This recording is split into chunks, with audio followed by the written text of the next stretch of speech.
empezó a salir no sé si lo tengo aquí, no, en las noticias salían imágenes así de que decía, huele a café y cómo es que nadie se da cuenta que Starbucks pues está ganando, está haciendo de un montón de dinero y no paga impuestos en ningún lado, ¿no?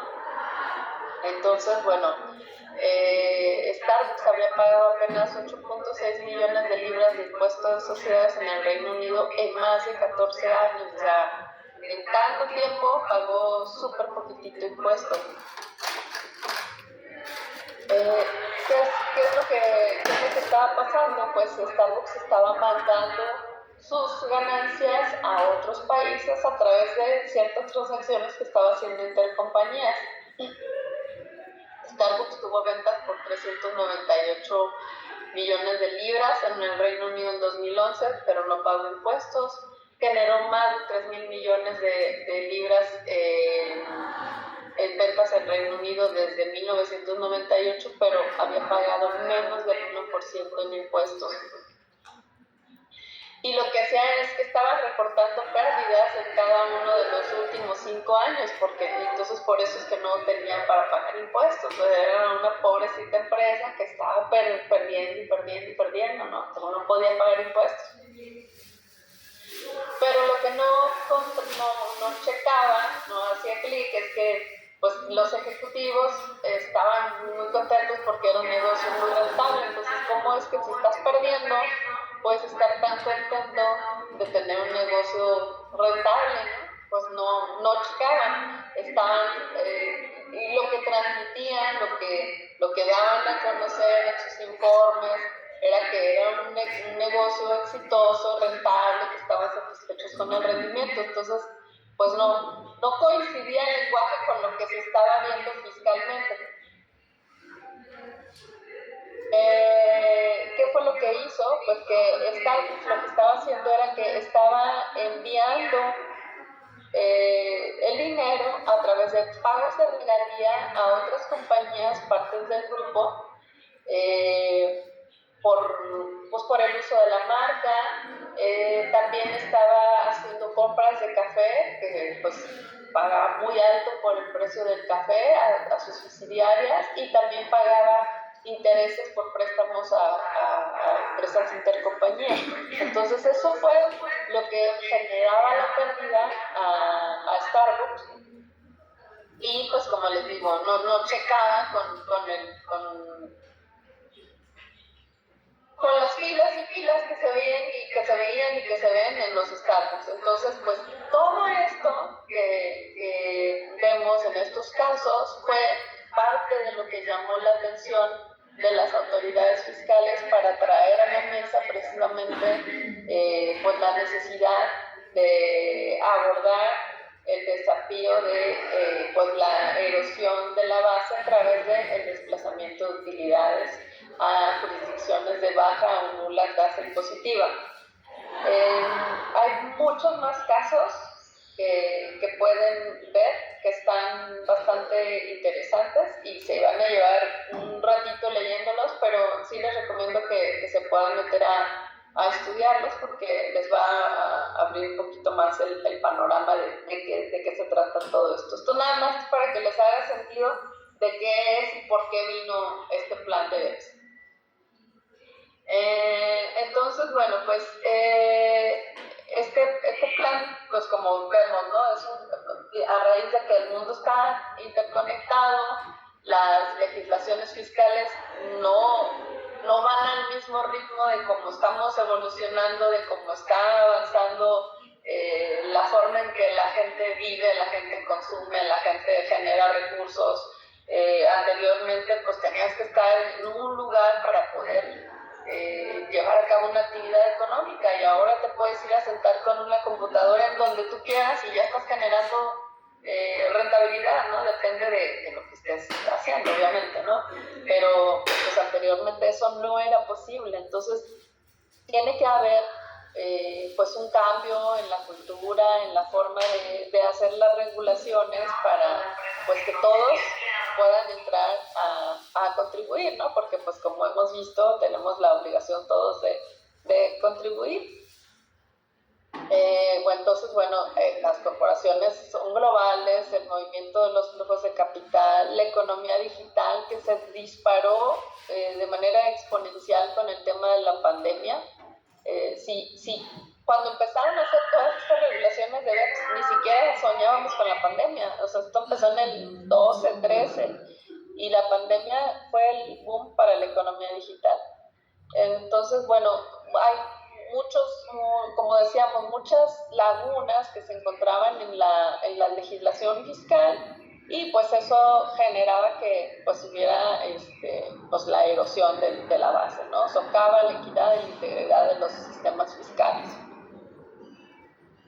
Entonces, pues surge así este plan de acción de BEPS, que comprende 15 acciones para fines didácticos. Se agrupan en tres categorías, que son coherencia, sustancia y transparencia, pero no fueron hechas para estar así en esas tres categorías. Sin embargo, pues para fines didácticos es que se puede decir que se agrupan en estas categorías. Coherencia, ¿por qué coherencia? Pues porque entre los sistemas fiscales de los países puede haber ya pues como consistencia, pone límites estrictos en deducciones, restricciones a deducciones, el rechazo de alguna deducción si el pago no se considera un ingreso acumulable. Por ejemplo, en el caso de entidades transparentes, ¿se acuerdan que hablábamos de las entidades transparentes? Entonces, si un pago no se considera ingreso, pues no se va a autorizar que sea deducible para la contraparte, ¿sí? Porque si no habría como un doble no pago, que precisamente también es algo que está buscando BEPS. Anteriormente, si ustedes se acuerdan, vimos el convenio para evitar la doble tributación, pero con BEPS se dieron cuenta de que en ocasiones había doble no tributación, o sea que no pagaban en ninguno de los lados. No es que pagaban 2 veces el mismo ingreso, sino que ninguno pagaba. Entonces, pues hay coherencia. Las acciones que agrupan las acciones que se agrupan dentro de este bloque, lo que se refiere es a eso, ¿no? Que va a haber consistencia en ambos lados de la transacción en cuanto al tratamiento que se le va a dar a determinado cargo. Hay acciones, vamos a verlas enseguida, ¿no? Hay acciones de sustancia que tienen que ver pues con el fondo. En cuanto al abuso de los tratados, para evitar la doble tributación, o sea que solamente los verdaderos residentes califiquen para tener acceso a los beneficios del tratado. ¿Qué sucede? Ocasionalmente se puede ir a constituir una empresa, como habíamos dicho, alguna empresa cascarón o de papel, que no tiene nada, que no tiene pues, ni siquiera empleados. La puedes ir a poner, no sé, en Estados Unidos, para triangular de ahí alguna transacción y te puedas beneficiar, por ejemplo, del TEMEC. Entonces, pero resulta que los accionistas no son americanos, ¿no? No son americanos, y viene alguien que tiene residencia fiscal en otro país, que no tiene acceso a los beneficios del tratado. Entonces, se tiene que ver cuál es el origen, cómo está constituida la entidad, y realmente hacia dónde es que va a ir el beneficio, para saber si efectivamente vas a poder tener acceso al tratado para evitar la doble tributación, o al tratado comercial, en este caso el TEMEC, ¿sí? Entonces, es en cuanto a eso, ¿no? No puedes tomar los beneficios de un tratado si realmente no eres residente de un país que califique para tener los beneficios, acceso a los beneficios del tratado. Son también relacionados con el fondo sobre la forma en operaciones con partes relacionadas. Vamos a ver más adelante en cuanto a, por ejemplo, cosas de prestación de servicios, atender a la conducta, qué es lo que se está haciendo para poder delinear exactamente la transacción y poderla catalogar a lo que pertenece, ¿no? O en donde corresponde. Se generó una definición de riesgo y un marco para precisamente delimitar el riesgo, para poder evaluar quiénes están asumiendo ciertos riesgos en una transacción y saber quién puede tener mayor o menor beneficio. Y también en cuanto al tema de intangibles, todo esto lo vamos a ver en las siguientes láminas. Pero estas, como les digo, las acciones que se agrupan dentro de este bloque de sustancia van en este sentido al fondo de las transacciones. Decíamos, unas son coherencia, otras sustancia y la que sigue es transparencia. La transparencia va en cuanto a la información a la que ya van a tener acceso las autoridades fiscales a través de precisamente mecanismos que se desarrollaron derivado de estas acciones.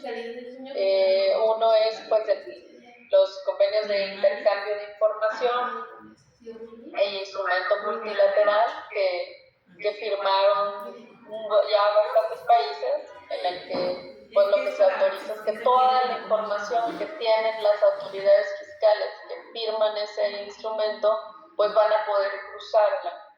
El tema de revelación de las planeaciones fiscales agresivas, que en México, a lo mejor algunos de ustedes se han dado cuenta ya en sus clases que existe el tema de los esquemas reportables.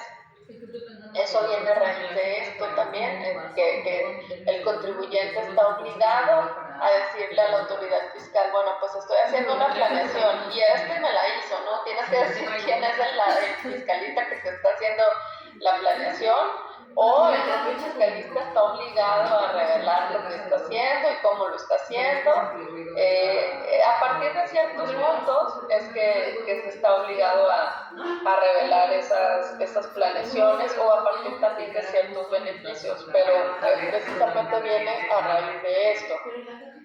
Hay otro documento que vamos a ver también más adelante, que es, dentro de la documentación de precios de transferencia, que es el estudio de precios, que es lo que conocemos el estudio, la declaración maestra y el Country by Country Report, que lo vamos a ver también más adelante. Pero en el Country by Country Report lo que van a encontrar es que de un grupo multinacional, grupos multinacionales bastante grandes, con los ingresos consolidados de 750 millones de euros, esos grupos lo que están obligados es a revelar como el esqueleto del grupo, haz de cuenta, ¿no? En dónde están, en cuáles jurisdicciones fiscales están operando, cuántos empleados hay en cada uno, intangibles, cuántos impuestos pagaron. Todo eso se tiene que revelar en esta documentación que se llama Country by Country Report. Y bueno, los mecanismos también que son para la resolución de controversias, que pues precisamente también le dan una herramienta tanto al contribuyente como a las autoridades fiscales, para que en caso de que haya pues alguna diferencia, pues se pueda solucionar en las formas acordadas a través de estos mecanismos. En algunos casos está permitido el arbitraje, dependiendo del país que esté involucrado. Y bueno, entonces decíamos, tenemos acciones de coherencia, sustancia y transparencia. ¿Recuerdan? Fueron 15. Dentro de precios de transferencia, solamente hay la 8 a 10, la 13 y la 15. La 8 a 10, la 13. Aquí vamos a ver. El plan de acción de BEPS, las acciones que están relacionadas con precios de transferencia son las de aspectos de intangibles, riesgos, transacciones de alto riesgo, el country by country report. Entonces son las acciones 8 a 10, la 13 y la 15. Recordarán que en su material les puse las guías de precios de transferencia. Nosotros, pues cuando empezamos a trabajar en precios de transferencia, había las guías de 1995, después hubo las guías actualizadas en 2010, la siguiente actualización fue en 2017, y para el 2022, en enero del 2022, fue la siguiente actualización. Ahora se espera pronto una nueva actualización de las guías de precios, pero esa actualización del 2022 ya incorpora todo lo de plan de acción de BEPS. En 2017 se incorporaron algunos aspectos, pero en 2022, como ya estaba aprobado el plan de acción de BEPS, ya se incorporaron ahí todo lo derivado precisamente de estas acciones. Y se modificaron capítulos de intangibles principalmente y de servicios. También el capítulo que se refiere a la documentación de precios de transferencia. Entonces vamos a ir viendo de qué manera fue actualizado. No es que nos va a dar una clase de historia de las guías, pero pues sí, fueron afectadas precisamente por el plan de acción BEPS. Entonces, les decía que dentro de BEPS, las acciones 8 a 10 están relacionadas con la alineación de resultados con la creación de valor. ¿Qué significa esto? Que pues si estás teniendo un resultado como lo que platicábamos hace un momentito en las láminas de Starbucks, de Google, etcétera, se supone, se esperaría que se esté pagando un impuesto porque eres un negocio rentable, ¿no? Entonces, en donde se está generando el valor, se espera que es donde esté la utilidad y donde se pague el impuesto. Si no, pues no, como que no checa, ¿no? Que si ahí en donde se está generando el valor, pues finalmente no haya pago de un impuesto, que no haya una rentabilidad. Entonces, ¿qué sucedía? Pues que se detectó que las normas internacionales en materia de precios de transferencia probablemente estaban siendo mal aplicadas y que el resultado no se estaba alineando precisamente con la actividad económica que producía los beneficios.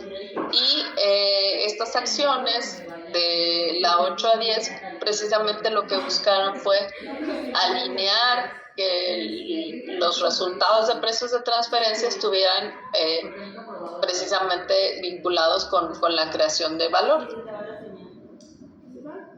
Entonces, ¿qué es lo que se va a hacer aquí en este análisis? Es pues buscar, identificar qué es lo que está sucediendo, cuáles son las relaciones comerciales o financieras entre las empresas, las circunstancias económicamente relevantes para poder delinear la transacción de manera adecuada.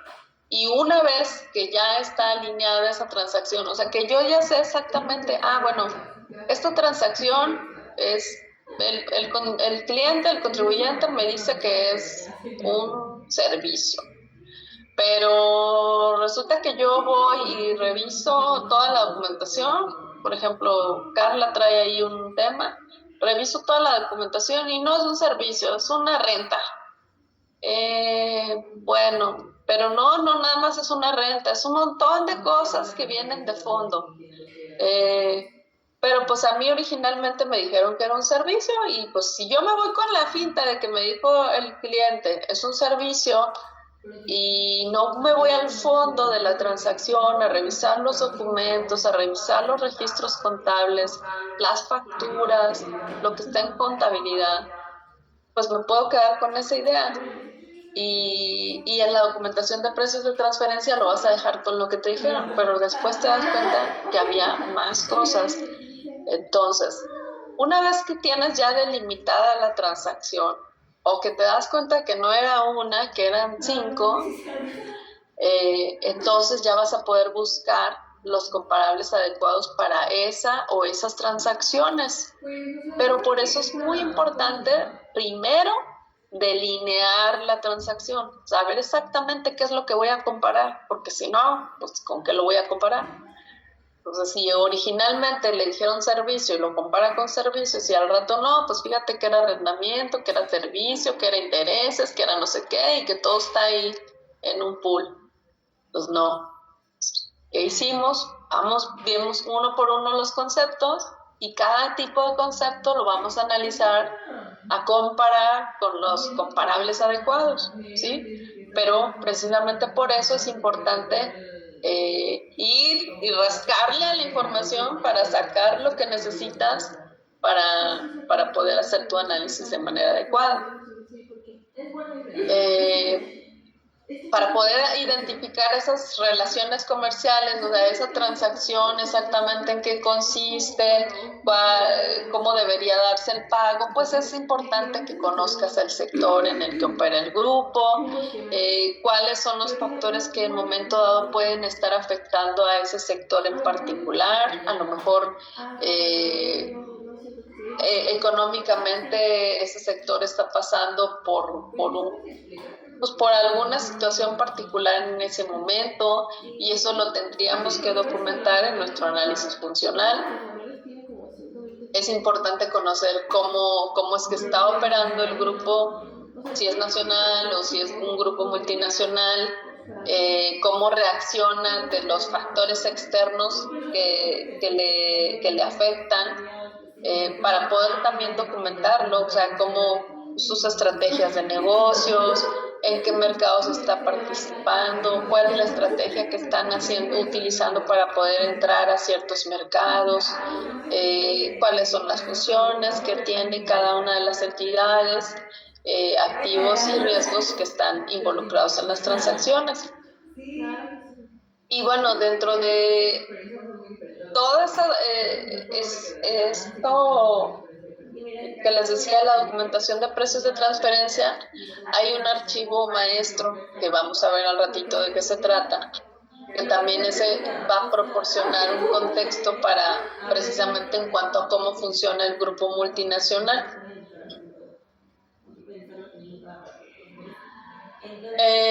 Bueno, entonces una vez que ya tienen delineada la transacción, que ya identificaron cuáles son las relaciones comerciales, se puede proceder a hacer el análisis de comparabilidad. No podemos hacer un análisis de comparabilidad antes de delimitar la transacción porque no vamos a saber con qué comparar, ¿sí?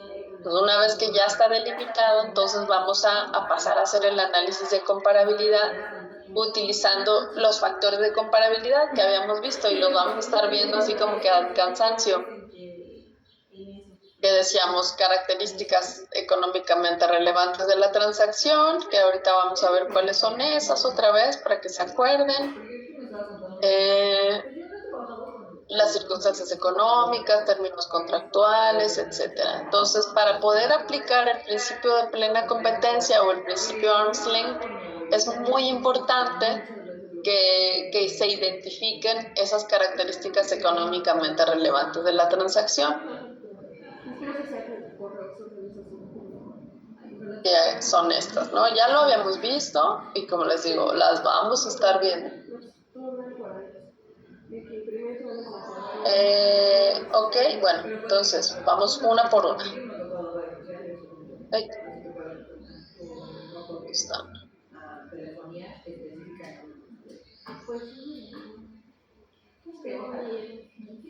Ok. Términos contractuales. Dentro de las características económicamente relevantes están los términos contractuales. Entonces, ¿qué vamos a ver de términos contractuales?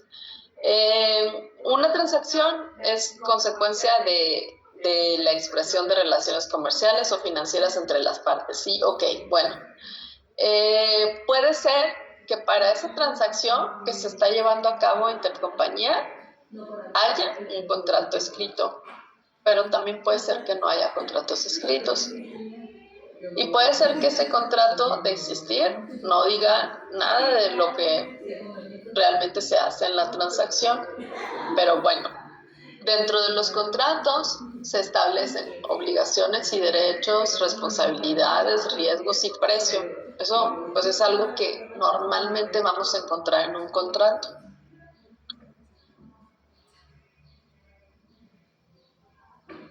Espérame. Los contratos pueden ser un punto de partida para delinear la transacción y saber si los riesgos están distribuidos, de qué manera entre las partes. Pero no siempre van a ser la única forma, porque a veces ni existen o a veces son muy viejos.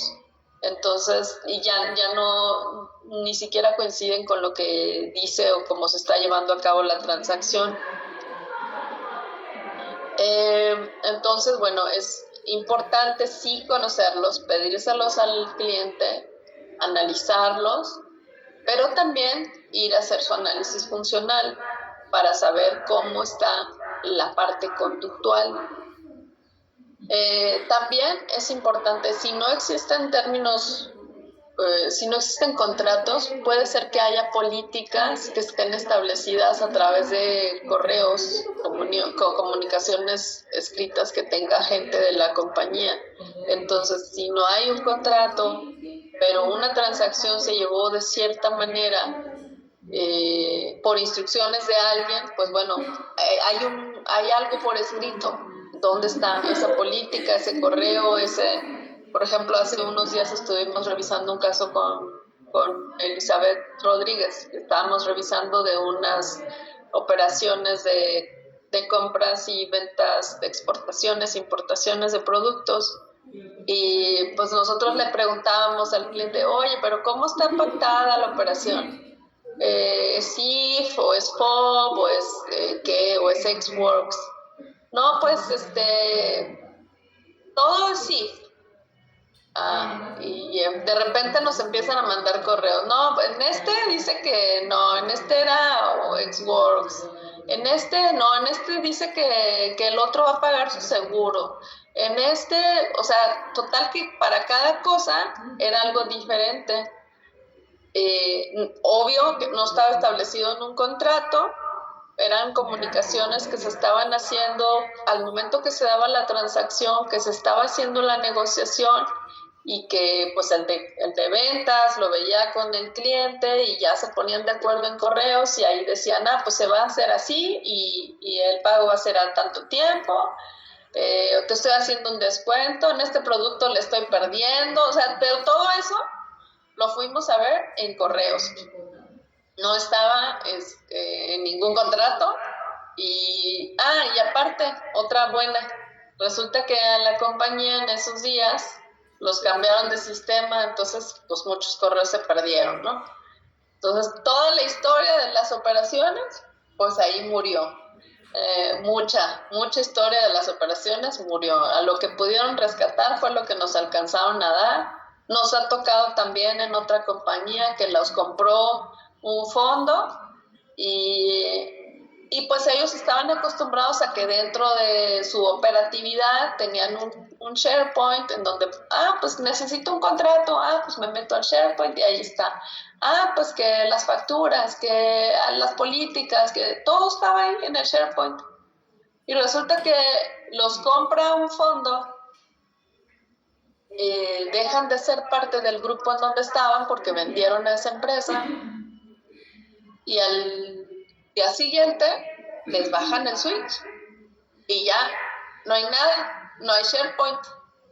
Oye, que ya no eres de nosotros y ya no tienes acceso a nada por privacidad, por seguridad de los datos y que lo que quieras, no hay nada. Entonces, bueno, ¿a qué quiero ir con todo esto? No crean que estoy divagando. Es que toda esta documentación de soporte que podemos tener de una transacción No nada más la vamos a encontrar en contratos, pero la podemos encontrar en comunicados. ¿Y qué es lo que quiero destacar de esto? Guardar todas estas comunicaciones va a ser muy importante para el momento en que se vaya a llevar a cabo un análisis. ¿Por qué? Porque la fecha en la que se está dando la transacción también nos puede ser de utilidad. Por ejemplo, en el caso de que se esté vendiendo un commodity. Un commodity, pues es algo que se vende en el precio en el que se está vendiendo en ese momento y a veces en la hora en la que se está vendiendo, porque pues esos son conforme a la oferta y la demanda, ¿sí? Entonces, depende de la fecha en la que se está dando la transacción, de las condiciones, de dónde viene, de a dónde va, todo eso se tiene que tomar en cuenta. Y ya cuando nosotros vamos a hacer el estudio después de un año, pues a lo mejor ya quién sabe qué pasó. Entonces hay que guardar esa información de soporte, hay que recomendarle, cuando ustedes ya tengan sus clientes recurrentes, recomendarles, oigan, todos estos comunicados hay que tenerlos en una carpetita para poder después tener acceso a esa información que te la voy a estar pidiendo y que no estés sufriendo, ¿no? Porque pues esto nos puede pasar, nos ha pasado con varias empresas que pues ya no está, ya no hay, ya no, que cambió la empresa, que cambió el correo, que cambió la holding, que lo que sea.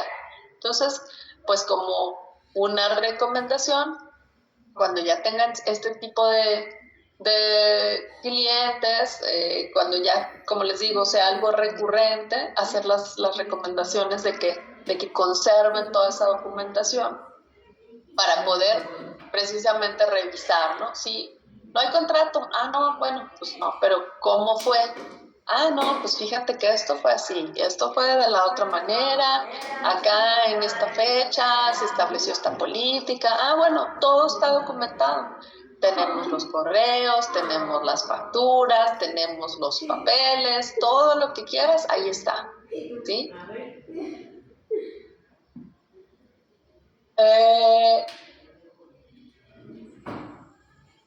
Dice también que, bueno, estos factores de comparabilidad, adicionalmente a las comunicaciones escritas, pues también tenemos que tener otro tipo de información, como por ejemplo la conducta real de las partes. Si el contrato, que en caso de que existiera, si el contrato no se refiere explícita o implícitamente a las características de la transacción, cualquier información proporcionada puede ser completada, ¿no? O sea, a lo mejor estamos viendo que el contrato dice una cosa, pero a la hora del actuar y de la conducta es de una manera diferente, entonces eso nos va a llevar a poder hacer el análisis conforme a lo que se está dando en la conducta de las partes, a poder buscar las comparables conforme a la conducta. Y con eso, bueno, pues creo que está cubierto el tema de términos contractuales. Las características económicamente relevantes no siempre son iguales al contrato escrito, o sea, es más, casi nunca, entonces por eso aquí les estoy poniendo así, son diferentes las características económicamente relevantes, es raro. A veces hay algunas empresas que ya más o menos se están poniendo la pila y están alineando sus contratos conforme a realmente la política de precios, porque pues ya están viendo que esto es algo que debe ir como en el ADN de la empresa, ¿no? El otro día, la semana pasada, tuve una llamada con alguien de UK que me estaba diciendo, no, es que acá precios de transferencia es algo que las empresas, pues ya, o sea, los contadores están ya muy documentados en precios de transferencia, ya saben con qué tienen que cumplir, ya saben qué te tienen que proporcionar, ya hasta más o menos saben qué tipo de comparables tienen y todo, o sea, ya están tan acostumbrados a que es algo que tienen que cumplir, que ya, o sea, no lo ven como. Una vez nos dijeron que éramos el precio de transferencia era el mal necesario. Ya en algunos lugares, como por ejemplo el Reino Unido, ya no lo ven así. O sea, ya saben que es algo que tienes que cumplir y que pues al momento dado pues te puede ayudar a poder manejar pues tu política de precios de intercompañía. Entonces, siempre y cuando lo hagas de manera ordenada y previa a que se lleven a cabo las transacciones. Entonces, hay, como les digo, hay lugares donde ya están tan organizados que sus contratos pues ya están de acuerdo a la conducta, de acuerdo a, bueno, esta contraprestación está pactada conforme a un rango de precios que se actualiza, bueno, pero eso es porque ya traen una cultura de precios de transferencia. Entonces eso también es ir fomentando en el grupo empresarial, pues que vayan teniendo esa cultura en esta materia. Pero si no, los contratos muchas veces no van a hacer nada, no van a tener ninguna relación con lo que se está llevando a cabo. A veces se van a encontrar contratos de 2 hojitas, en donde te van a decir, y la operación se va a llevar a cabo conforme al anexo A, y la contraprestación se va a pagar conforme al anexo B, y el anexo A no existe y el anexo B tampoco. Entonces, a eso es a lo que nos hemos enfrentado, a donde debemos ir al futuro es a que todo esté perfectamente integrado en su política intercompañía y a que sus contratos realmente estén alineados con las transacciones que están llevando a cabo y que en ellos se pueda establecer activos, funciones, riesgos involucrados, ¿no? Porque hay un párrafo en las guías de precios que dice que la divergencia en los intereses entre las partes te lleva a que precisamente lo que está establecido en el contrato se cumpla. Y eso no sucede en las operaciones intercompañía. En las operaciones intercompañía se busca que no se cumpla lo del contrato, ¿no? O no pelan el contrato. Y en un contrato que se lleva a cabo entre terceros, precisamente ambas partes van a buscar que se cumpla lo que está establecido en el contrato, que cada quien pues obtenga lo que se acordó ahí, ¿no? Y si no, pues cuál va a ser la sanción, cuál va a ser la multa, qué va a ser lo que va a suceder si alguien no se apega a lo que está en el contrato. Entonces, lo que se buscaría es que pues en el mediano o corto plazo pues esos contratos intercompañía puedan estar precisamente alineados con lo que se está llevando a cabo en el grupo y que entonces sí puedan ser una fuente útil para el efecto, para el análisis de precios de transferencia. Entonces, bueno, decíamos que la delimitación de la transacción, que decíamos que era el primer paso que se tiene que hacer para poder proceder al análisis de comparabilidad. Una cosa es la forma y otra cosa es la sustancia. Entonces, la forma es el contrato. El contrato puede decir misa si no coincide con lo que hace, con lo que es la conducta. Lo que va a pesar es la conducta. Entonces, ¿a qué voy con este dibujito? Es que si el contrato no tiene nada que ver con lo que dice, con lo que se hace realmente, lo que va a pesar, a lo que voy a ir a comparar, lo que voy a ir a analizar es lo conductual. Entonces, ¿cómo se está conduciendo? ¿Cómo se está llevando a cabo la operación? Y eso es lo que voy a comparar, independientemente de que me digan acá que fue otra cosa. ¿Por qué? Porque si no, de todas maneras, la autoridad, en el momento que te venga a revisar, la autoridad te va a revisar y te va a auditar conforme a lo que se llevó a cabo, no conforme a lo que dijiste que era, ¿sí? Entonces es muy importante que esa delineación de la transacción vaya de acuerdo a cómo efectivamente se está llevando a cabo. ¿Y cómo vamos a hacer para delinear esa transacción? Pues bueno, el análisis funcional, ¿no? En el análisis funcional, en lo que ustedes van a conocer, a preguntar, a indagar, a revisar, identificar actividades, qué es lo que están haciendo las partes, ahí es en donde se van a dar cuenta y van a poder delinear la transacción. como ya les he dicho no sé cuántas veces, no nos podemos quedar nada más con los correos, con la documentación escrita, o que, no, pues ya me mandaron los estados financieros, y en los financieros no vas a ver nada, o sea, sí te pueden dar un panorama, pero tienes que indagar, tienes que investigar y saber qué fue lo que pasó, qué fue lo que le estaba pasando a esa empresa o ese sector en particular en ese año para, por ejemplo, haber generado una utilidad grande o una pérdida muy grande. ¿Qué es lo que está pasando? ¿Y cómo lo vas a saber? Pues solamente involucrándote, preguntando, cuestionando. Entonces, de las modificaciones a las guías de precios de transferencia, precisamente se incorporó este proceso para el análisis de riesgos. Y ese proceso para el análisis de riesgos lo que nos dice es, bueno, tengo que, número uno, identificar el riesgo. ¿Qué riesgo existe en una transacción? Número dos, ¿quién lo está asumiendo?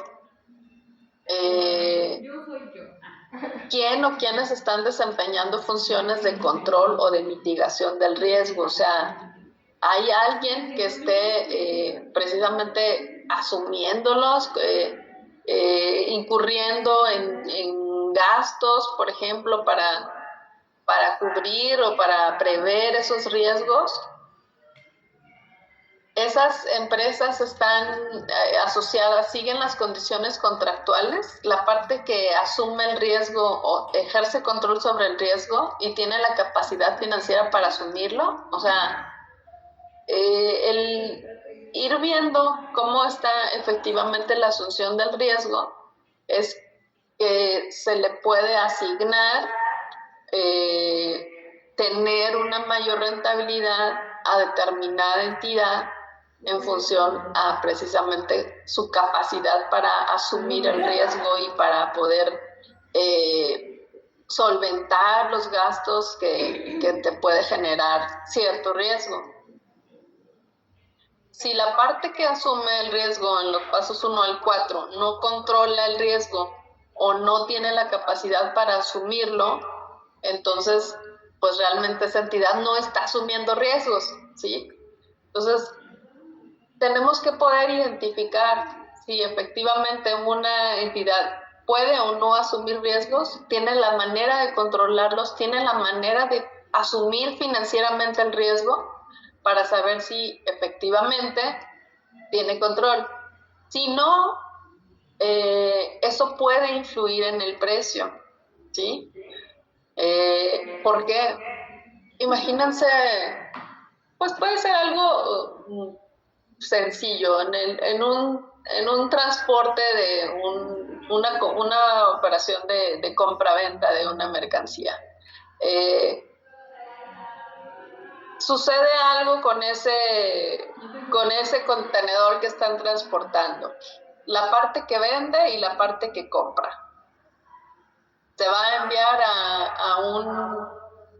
a un cliente una parte relacional, una empresa le está vendiendo su parte relacionada a todo un contenedor. Y de pronto pasa por no sé qué pueblo y se roban el camión. Y los clientes finales ya estaban esperando los productos. ¿Qué va a pasar? ¿Qué va a pasar con la responsabilidad ante el cliente, con toda la mercancía perdida, con los tiempos de entrega? Porque, o sea, imagínate que de ahí probablemente dependa una cadena productiva. Entonces, tus otros clientes tienen otros clientes y tú el perder esa mercancía te está causando una afectación no al que sigue, sino a otros tantos, porque además son tiempos de producción, son tiempos muertos, son tiempos... ¿Quién va a asumir ese riesgo? El que lo estaba llevando, el que lo envió, el que lo estaba llevando, pues a lo mejor, pues yo nada más lo llevaba, ¿no? Yo ni siquiera, yo era comisionista, ¿no? Puede ser, ¿no? si es un comisionista y lo único que hace es, pues yo me gano una comisión, pues no estoy asumiendo ningún riesgo, ¿no? Yo gano por lo que vendo y ya. Si algo pasa, lo que sea, yo vendí. Yo no tengo nada que ver con lo que haya pasado, ¿no? Entonces, ¿quién es el que va a asumir el riesgo de lo que está sucediendo ahí? ¿Quién va a cubrir el daño? No nada más la pérdida de la mercancía, pero el daño y las demandas y las quejas y ¿quién va a cubrir todo eso? ¿Quién lo va a asumir? Entonces, en una análisis de riesgos, eso es lo que podemos ir buscando, tratar de identificar, ya ser un poquito más analíticos para ver exactamente cómo es que se está delimitando la asunción del riesgo para saber si efectivamente el que dicen que lo asume, ¿sí? Y entonces también saber qué tipo de entidad es cada una, porque por ahí de pronto dicen, pues debido a la categorización que estamos haciendo de esta compañía, esta es una compañía que asume todos los riesgos empresariales. No es cierto. Necesitamos saber exactamente cuáles son los riesgos que está asumiendo quién. O tal cual como es decir, este es un distribuidor de riesgo limitado, es un prestador de servicios limitado, este es un manufacturero, full manufacturing.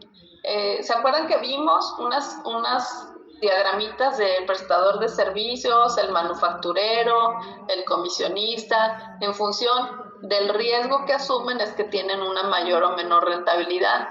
Entonces, si esa es una entidad que asume todos los riesgos empresariales, pues entonces si estamos diciendo que asume todos los riesgos empresariales, pues tendríamos que tener visualizado que quien asuma todos los riesgos va a esperar obtener una mayor rentabilidad, va a esperar tener una mayor ganancia, porque es la que le está poniendo toda la carne al asador, ¿sí? Entonces, si estás invirtiéndole tanto en riesgo, pues vas a esperar una utilidad bien grande.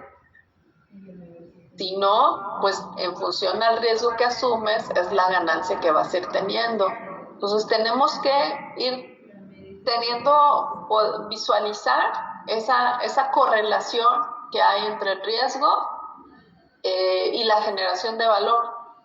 ¿Ok? Vayan teniéndolo en su mente, porque eso también nos puede llevar a poder seleccionar ciertos posibles comparables para poder hacer el análisis.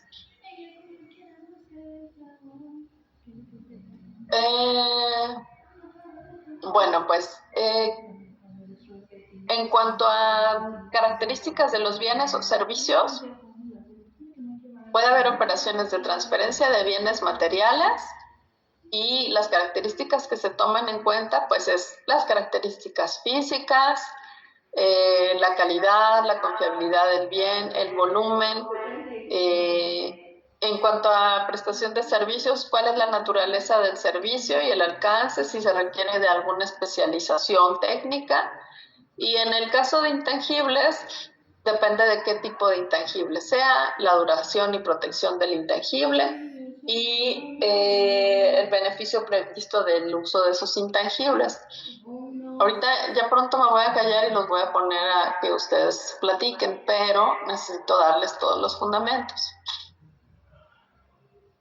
Ahora, dependiendo del tipo de transacción, se va a aplicar tal o cual método para el análisis de las operaciones. Entonces, ya los habíamos visto, esto es así como que un pequeño repasito. El precio comparable no controlado, ya saben que tiene un requisito de comparabilidad estricto, tienen que ser realmente productos iguales o cuando son porcentajes de tasas o regalías. MPR y MCA, que son los métodos a nivel bruto, en esos casos lo que nos puede causar problema o conflicto es las diferencias en los registros contables, que en algunos pueden estar a nivel de costo, a nivel de gasto, entonces eso nos puede causar divergencias en el tema de las comparables. Los transaccionales, pues cuando ya estás yendo a nivel operativo, estas diferencias que mencionábamos en los métodos a nivel bruto, pues se desaparecen porque ya estás yendo a nivel operativo precisamente. Entonces, pero en ese caso ya lo que analizas o comparas son las funciones, ya no es el producto en sí.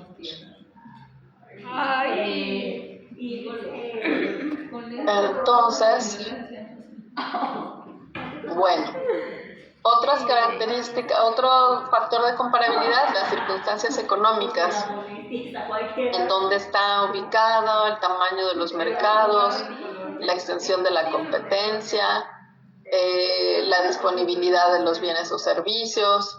Ese es otro factor de comparabilidad que tenemos que tomar en cuenta para efectos de nuestro análisis.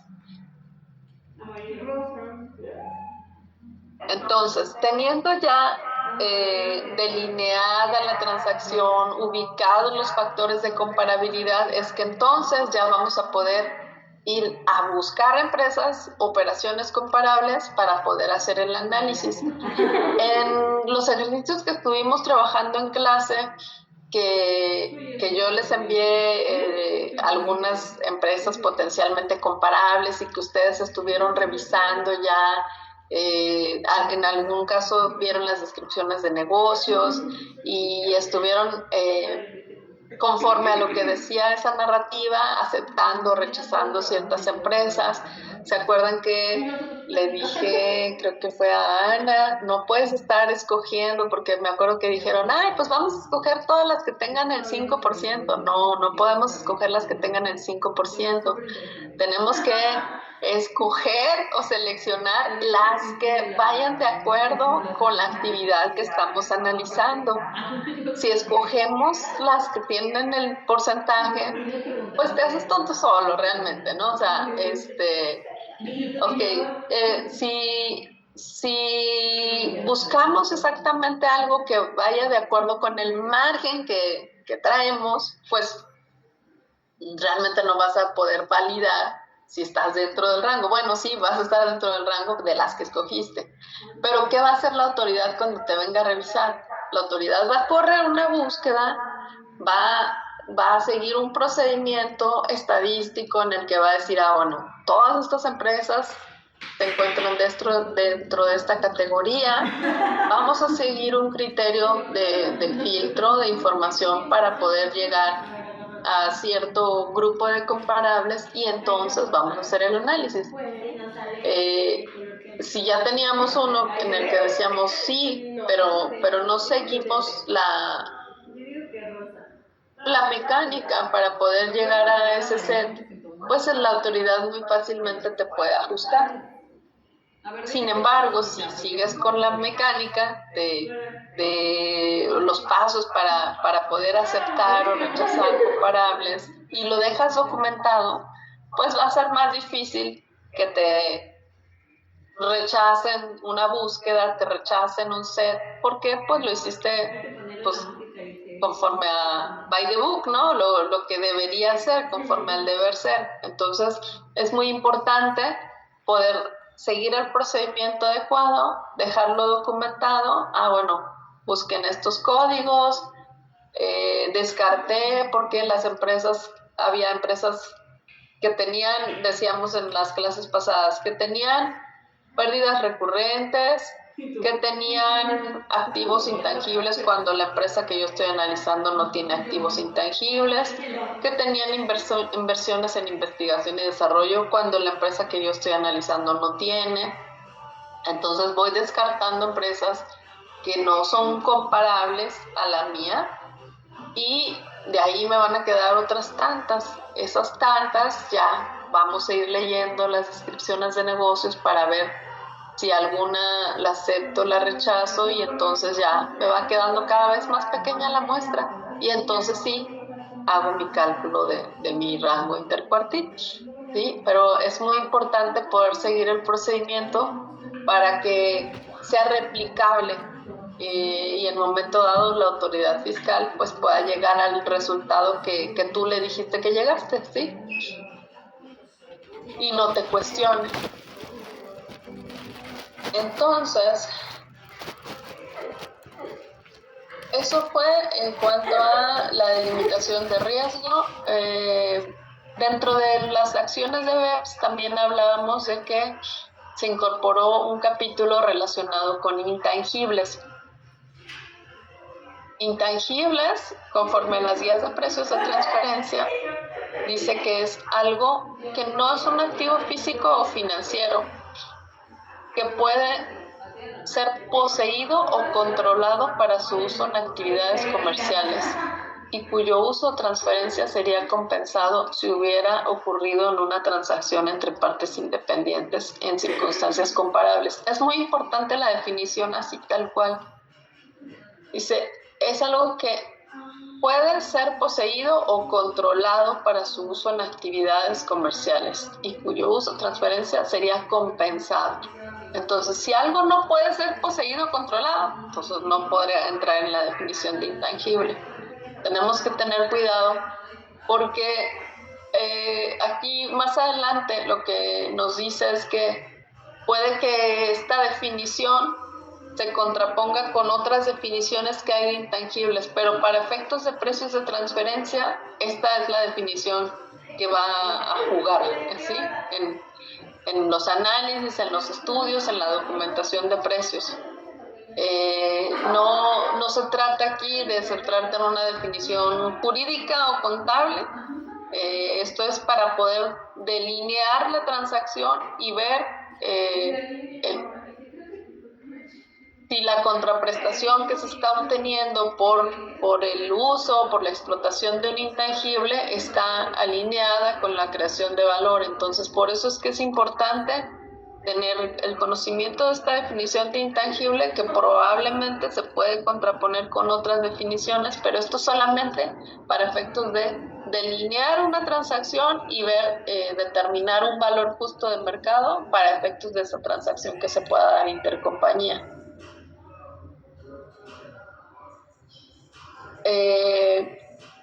Esto se los digo, no sé, probablemente ya en sus clases hayan visto o lo van a ver por ahí en la auditoría.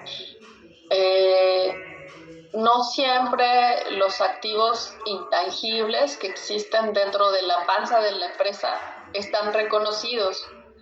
Están ahí porque ahí se han generado a través del tiempo, a través de la actividad de la compañía, de su día a día, de sus creativos,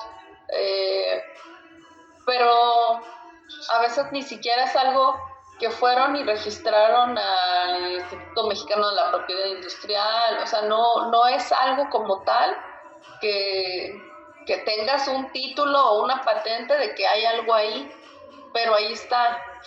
Entonces, ese tipo de intangibles que no siempre están reconocidos para fines contables, que tú ves el balance general de la empresa, intangibles no tiene.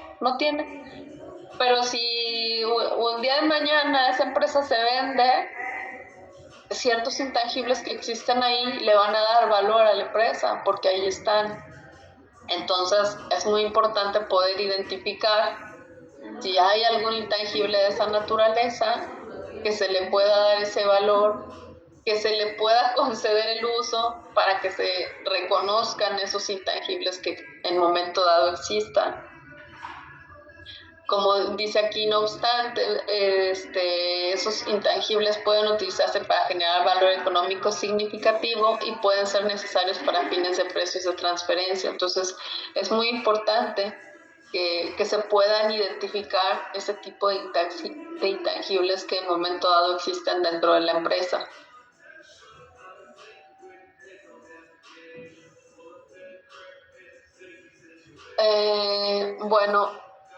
Van a poder, cuando tengan tiempo, meterse a estudiar un poquito este tema de los intangibles. Como les digo, habla de las definiciones que están aquí, probablemente no van a coincidir con definiciones jurídicas, fiscales, legales, pero es para fines de precios de transferencia.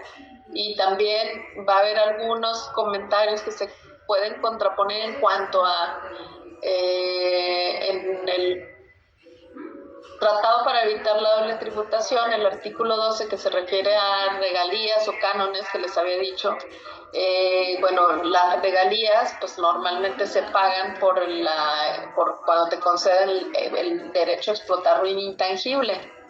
Entonces ahí puede haber una controversia también en cuanto a ciertos pagos que se deben hacer, que se catalogan como regalías conforme a la ley fiscal, y que para efectos del tema de intangibles no se consideran intangibles, pero ahí dice, este pago es una regalía y se tiene que pagar y se tiene que grabar y se tiene que retener y se tiene que bla, bla, bla. Bueno, pero en este caso, probablemente esos conceptos que se cataloga como que se debe cobrar una regalía para efectos de precios de transferencia no es un intangible, eso es a lo que voy. Entonces, atención a la definición de intangible conforme a precios de transferencia, que a veces no va a ser la misma conforme a fines fiscales, ¿sí? Y si no es la misma conforme a fines fiscales, pues no te va a llevar a que te esté pagando una regalía y se esté haciendo una retención y etcétera. Esto nada más es para efectos de cómo analizar la transacción, cómo darle el tratamiento para efectos de precios y con qué tipo de transacciones compararla. ¿Por qué? Porque la esencia de la transacción es o no es un intangible, independientemente de que sea para fines fiscales y si sea el pago lo hayan registrado o no como una regalía, si haya tenido o no una retención, pero el concepto de intangible para fines de precios a veces va a ser diferente que en fines fiscales.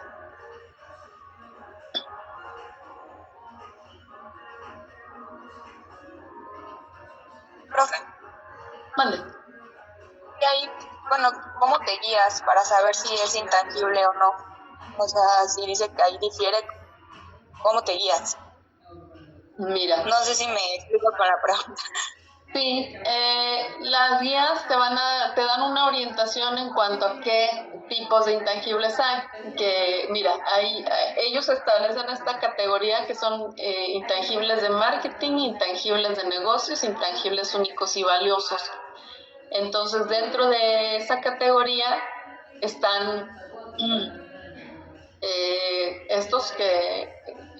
dentro de esas categorizaciones establecen los intangibles de marketing, son los que se refieren a actividades de comercialización, ayuda a explotación comercial, y pone algunos ejemplos, ¿no? Marcas comerciales, nombres comerciales, listas de clientes, relaciones con clientes, etcétera. En los de negocios, los que se crean a través de arriesgadas y costosas actividades de investigación y desarrollo, y en los que el que desarrolla precisamente esa investigación espera obtener un retorno a través de ventas, contratos de servicio o acuerdos. Y luego los únicos y valiosos, que como su nombre lo dice, o sea, son únicos, probablemente no los vas a poder comparar con nada, porque pues es un intangible que le va a dar valor al negocio y que su uso en las operaciones comerciales se espera que te va a producir mayores beneficios. Entonces, para efectos de precios de transferencia, los que se consideran intangibles son los que encontramos en estas categorías. Y aquí te pone también algunas ilustraciones y unos ejemplos de que el goodwill,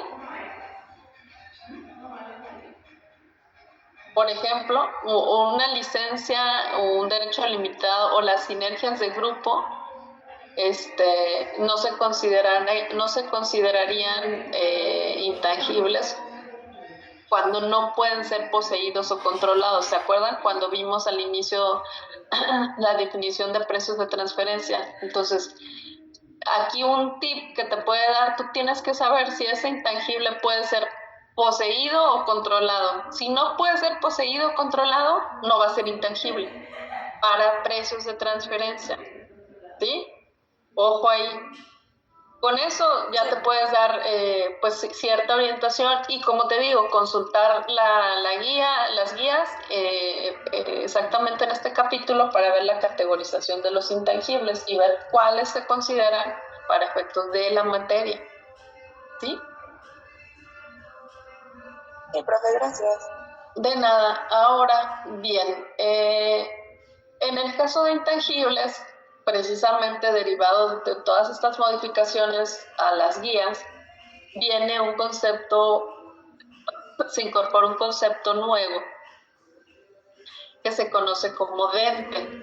Es un acrónimo que por sus siglas en inglés significa Development Enhancement, Management, Protection and Exploitation. Desarrollo, mejora, mantenimiento, protección y explotación del intangible. Development, Enhancement, Maintenance, Protection and Exploitation. ¿Ok? Desarrollo, mejora, mantenimiento, protección y explotación del intangible. Entonces, bueno, este acrónimo lo que agrupa en este concepto es que cuando haya transacciones que impliquen intangibles, se tiene que hacer también una delimitación, una delineación de la transacción para ver quién está asumiendo qué funciones.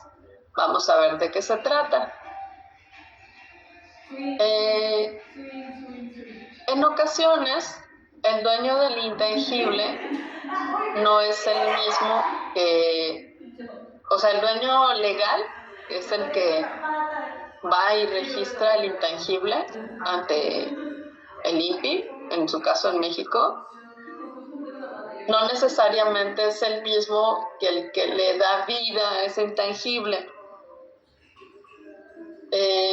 ¿A qué me refiero con que le da vida? Al que hace estas funciones que les decía: desarrollo, mejora, mantenimiento, protección y explotación. Hay intangibles que cuando el dueño te concede el uso, por el tener derecho a ese uso, pagas una regalía. Puede ser el uso de una marca, puede ser el uso de un know-how, por decir algunos. Esa marca te da derecho pues a poder anunciarla, a poder pues ostentarla en toda tu actividad. Pero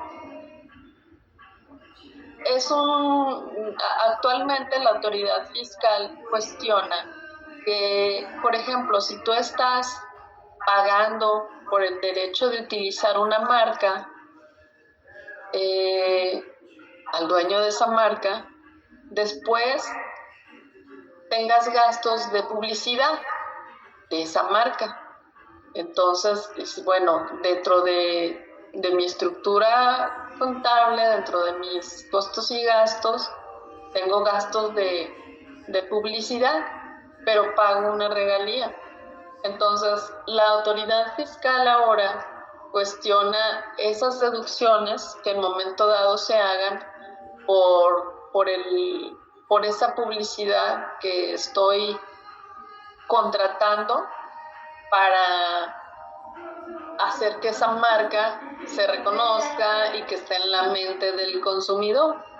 Entonces, ¿qué hace la autoridad? Así como que por defecto va y rechaza esos gastos que tiene la compañía por publicidad de la marca. ¿Por qué? Porque dice, si ya estás pagando una regalía,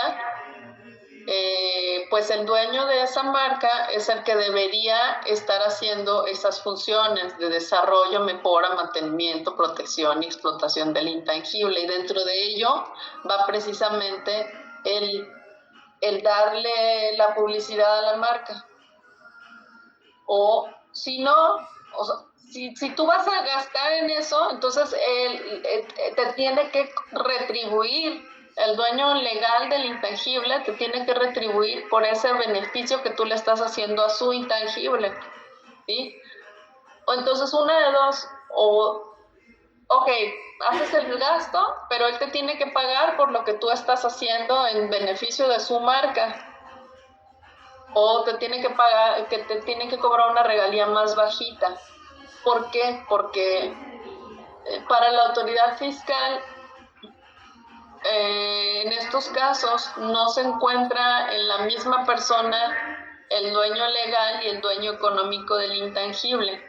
El dueño legal, entonces, es como que se constituye en quien lo registra, en quien es el dueño ante la autoridad para efectos del registro. Pero si ese dueño legal no hace estas funciones, no es también el dueño económico. Entonces se puede como que partir en dos, ¿sí? El dueño legal y el dueño económico del intangible. El dueño legal es el que lo registra y el dueño económico es el que le da, como les decía yo, vida a ese intangible. ¿Y a qué me refería con vida? A eso, ¿no? A poder tenerlo en vida, mantenerlo en la mente del consumidor, estarle dando campaña, medios publicitarios, etcétera. Entonces, eso es algo que ahorita está muy de moda con las autoridades fiscales, que si hay en momento dado un pago de regalía y se están teniendo gastos por concepto de propaganda y publicidad, la autoridad va a rechazar ese pago de propaganda y publicidad, porque lo que presume es que quien debería hacer esas erogaciones realmente es el dueño del intangible. ¿Ok? ¿Sí? ¿Les hace sentido? ¿Estamos más o menos claros? Entonces, algo que va a ser importante cuando ustedes hagan sus análisis en los que se involucre el uso de un intangible, va a ser ir más al fondo, no nada más ir bueno, sí, la regalía es de tanto porcentaje, ok, bueno, pero tenemos que hacer estos cuestionamientos de qué funciones está haciendo el licenciador y el licenciatario, ¿no? El que está concediendo el uso, el que te está dando la licencia y el que recibe la licencia. ¿Qué funciones está teniendo? Activos, funciones y riesgos, para precisamente poder desglosar quién está llevando a cabo las funciones de DEMPE en esa transacción en la que se está involucrando el pago de una regalía por el uso de un intangible o un pago por el uso de un intangible, ¿sí? ¿Por qué? Porque, como les digo, si en momento dado hay este tipo de gastos que tenemos que ir al fondo de la transacción y preguntarle, a ver, ¿quién está haciendo qué? ¿Estás haciendo propaganda? ¿Estás haciendo publicidad? ¿O el otro lo está haciendo? No, pues sí. Bueno, está bien. No, pues no. Entonces, tendría que tener una regalía más pequeña o habría que tener una compensación por los gastos que estás haciendo para poder entonces delinear la transacción de la manera precisa, ¿sí? Hemos visto en algunos casos aquí en México, porque acuérdense que el estudio de precios se aplica también para operaciones nacionales. 2 empresas mexicanas que llevan a cabo operaciones intercompañía o persona física y persona moral también están obligadas a probar que sus operaciones fueron como entre partes independientes. Entonces hemos visto casos aquí en México en los que se paga por el uso de una marca a otra parte relacionada mexicana.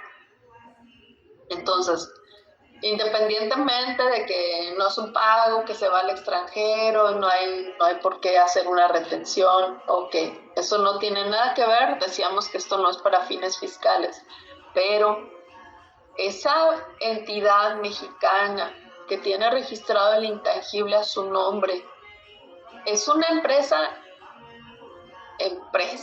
o es una entidad cascarón como lo que decíamos hace rato, una entidad de papel? ¿Es una entidad que tiene empleados?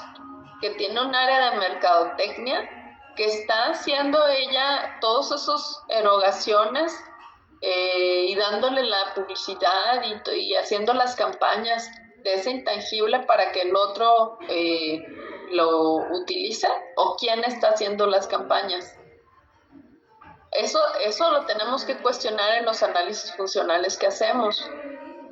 ¿Quién está haciendo las funciones de DEMPE? Y realmente describirlo dentro de su documentación comprobatoria. Ok, este es el dueño del intangible, está llevando a cabo estas funciones. Este es el que obtiene el derecho de explotarlo y está llevando a cabo estas funciones. ¿Sí? Y no nada más quedarnos con lo que dice el contrato. Hay que ir a preguntarle a la compañía, porque en el contrato muy raramente te va a decir, sí, este hace las funciones de DEMPE. Nos hemos encontrado un contrato que dice eso, y eso es porque pues ya están aprendiendo. Pero es muy raro que un contrato cuente con esa información, entonces hay que írselo a preguntar al contribuyente, al cliente, para saber quién está desarrollando las funciones y darle las recomendaciones. ¿Sabes qué? Si esta entidad no tiene personal, ahí donde tienes registrada la marca, nada más estás mandando las regalías, el único personal que hay es el dueño, pues realmente no se está justificando porque no hay una estructura pues que le esté dando operatividad a ese intangible. Entonces, una de dos, o le bajas, asumes los cargos asumes los cargos de mercadotecnia, de marketing, de ese intangible, le bajas a la regalía, le tienes que dar estructura, tener empleados, tener un área pues, que realmente pueda soportar en un momento dado que la autoridad fiscal te cuestione, oye, pues ¿por qué le estás pagando a ella una regalía y a poco sí está haciendo todas estas erogaciones en cuanto a la publicidad? No, pues que sí, mira, tiene todos estos registros contables. Bueno, súper bien, o sea, es más, su único ingreso es por regalías y sus costos y gastos es por todo esto, por la campaña, por toda la inversión que está haciendo en las campañas de medios. Perfecto, no hay ningún problema. Pero si nada más estás mandando regalías como lo que vimos del Starbucks, y todos los costos se quedan del otro lado y allá los ingresos y los ingresos y los ingresos que se están yendo por regalías, pues no es justificable. Entonces es muy importante poder conocer todo ese fondo de la transacción. ¿Y cómo lo vamos a conocer? Solamente mediante el análisis funcional. Entonces, acuérdense que es importante tener este concepto de DEMPE, de quién hace las funciones DEMPE en sus transacciones que involucran intangibles en operaciones entre partes relacionadas, ubicar si hay algo al respecto en los acuerdos intercompañías, y si no, pues a través de los cuestionamientos que se le hagan al personal de la compañía.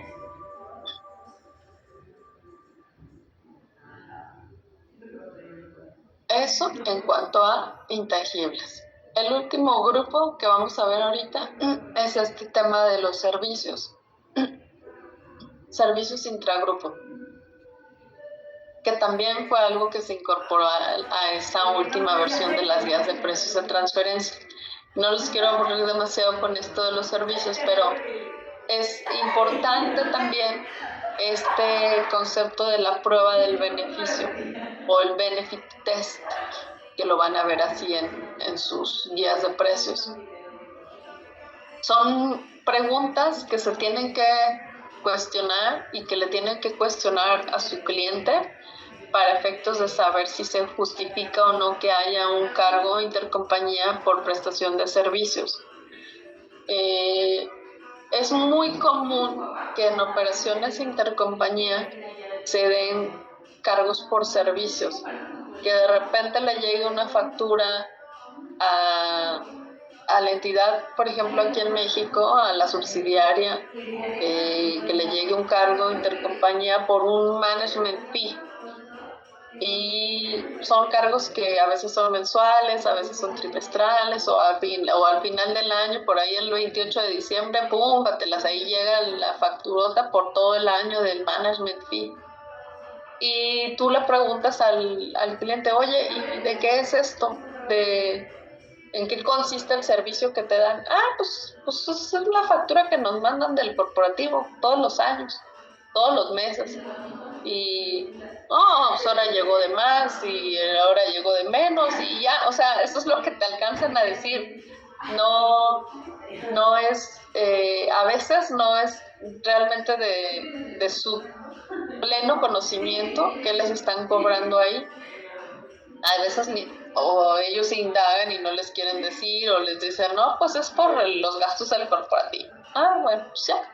Y con eso se quedan. Entonces, bueno, obviamente esa es una transacción intercompañía, es una deducción porque se está haciendo un pago al extranjero y se tiene que probar si estuvo o no pactada como entre independientes. Entonces, de igual manera la tenemos que delinear y tenemos que hacernos de la información para poder hacer el análisis.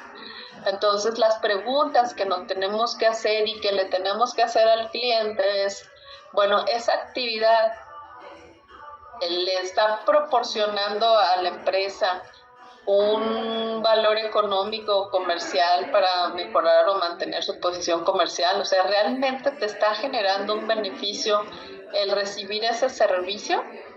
¿De qué te sirve ese servicio que te están dando? ¿Te has vuelto más competitivo? ¿Has mejorado tu rentabilidad con relación al año anterior, después de que empezaron a prestarte este servicio? ¿Se ha visto en mejoras, en reducción de desperdicios o un manejo de mejora de la eficiencia, mejora de procesos? O sea, ¿de qué te ha servido recibir ese servicio? ¿En qué te has visto beneficiado? No, pues fíjate que sí, a partir de que empezaron a venir los ingenieros, hemos hecho una implementación de mejores prácticas y mejor tecnología, se ha dado mantenimiento industrial y ellos vienen y nos hacen revisiones periódicas.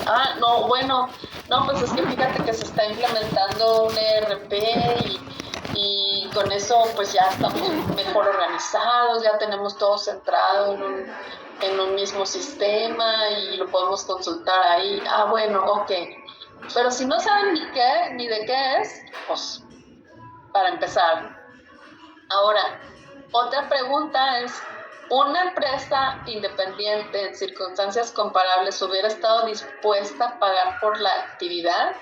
O sea, ¿estaría dispuesto alguien a pagar por ese servicio que estás recibiendo? ¿Y pagar lo mismo que estás pagando? Si la respuesta es afirmativa, ok, ¿no? O sea, vamos pasando los puntos en cuanto al beneficio. ¿Te proporciona un beneficio? ¿Una empresa en condiciones independientes habría estado dispuesta a pagarlo? Y luego, una vez que ya se definió eso, bueno, entonces ahora sí, ver si esa contraprestación está pactada en condiciones de plena competencia, ¿sí? Entonces, para poder saber si esa transacción está pactada en condiciones de plena competencia, primero tenemos que ver si realmente está beneficiando a quien lo está recibiendo. Si no, pues de entrada podríamos decirle, oye, ¿sabes qué? Pues este servicio no cataloga como un servicio intragrupo porque realmente no le están dando ningún servicio. O ponle otro traje porque pues realmente con lo que estás arropando esta transacción no se puede decir que realmente estás recibiendo un servicio. A veces dicen, es que vinieron los ejecutivos y los ejecutivos vienen cada cierto tiempo a hacer revisiones y y pues ya vienen y se van. Y aparte nos mandan los cobros de los gastos de viaje. Entonces, ¿en qué le beneficia a la empresa que vengan los ejecutivos? Porque pues es bien bonito México, ¿no? A lo mejor los ejecutivos vinieron y luego fueron a Cancún, ¿no? Entonces, ¿por qué me van a hacer un cargo intercompañía si vinieron a Cancún? Pero si vinieron a tener juntas con el equipo, a desarrollar, como decíamos, ¿no? Mejoras en procesos, etcétera, bueno. Ojo, también hay una actividad en servicios que no se considera o no se debería considerar un servicio intercompañía, que son las actividades de los accionistas, que por ejemplo un miembro del grupo realiza pues por su participación en el grupo en su calidad de accionista. Entonces, si son costos relativos a la estructura jurídica, costos relacionados con requisitos de información de la sociedad matriz o gastos de captación del patrocinio relacionados con cumplimiento de la sociedad matriz o costos auxiliares del gobierno corporativo, si en momento dado hacen ese tipo de cargos a las subsidiarias, esos gastos pues no se considerarían como servicios intragrupo, no deberían hacerse ese tipo de cargos. Y como les digo, igual, si son gastos porque vienen a visitar, pero no le genera un beneficio a la empresa que está recibiendo esa visita, pues tampoco se justificaría que se haga ese cargo. Entonces, es muy importante cuando ustedes hagan sus cuestionamientos, preguntar exactamente, bueno, pues sí, vino. ¿Y quién vino? ¿Por qué vino? Ok. ¿Cuál fue el beneficio? ¿De qué manera se está viendo beneficiada la compañía de que se esté dando ese servicio que se está recibiendo? Bueno, ok. Pasa el benefit test, no es una actividad del accionista, entonces ya sigo con la evaluación de si la contraprestación estuvo o no en condiciones de plena competencia.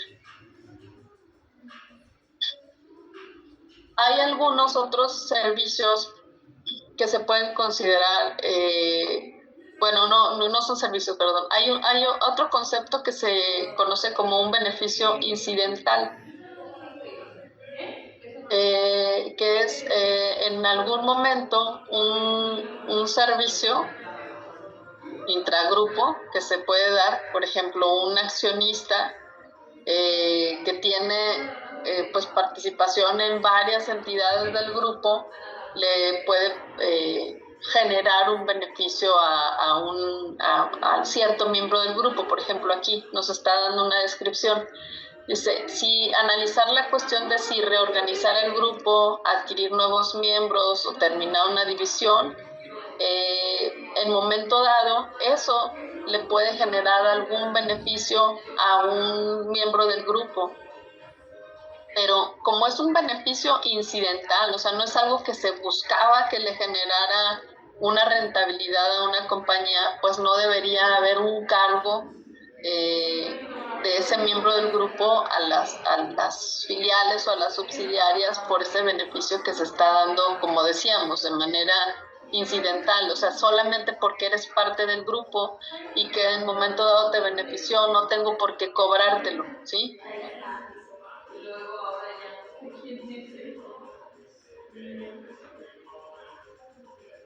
También hay algunos servicios que se consideran servicios centralizados, que algún miembro del grupo, puede ser la empresa matriz o cierta entidad, por ejemplo ahora en México que se hizo todo lo de la reforma laboral y que pusieron en algunos casos los REPSE, que esas empresas que son las que le pueden prestar servicios especializados a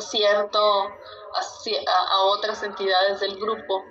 Se puede considerar eso, por ejemplo, como un servicio centralizado, dependiendo del tipo de negocio y de la estructura organizativa.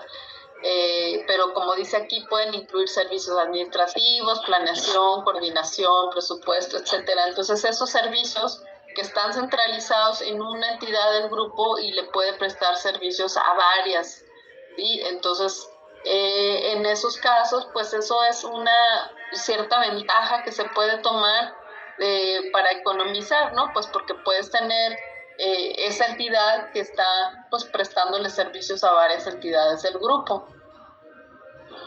¿Se acuerdan cuando vimos el diagramita de los de las cadenas de suministro también? Que hay una entidad probablemente que hace lo de la logística, otra que hace los servicios. Entonces, hay empresas que tienen cierta actividad particular dentro del grupo y son para beneficiar a todos los demás. Entonces, bueno, esos servicios pueden estar centralizados y está bien, en función a la actividad a la que se van a dedicar, se puede prestar ese servicio a los demás miembros del grupo. Entonces, para efectos de la remuneración de estas operaciones intercompañías de servicios, puede ser el cargo directo o el cargo indirecto. Vamos a ver qué es cada cosa.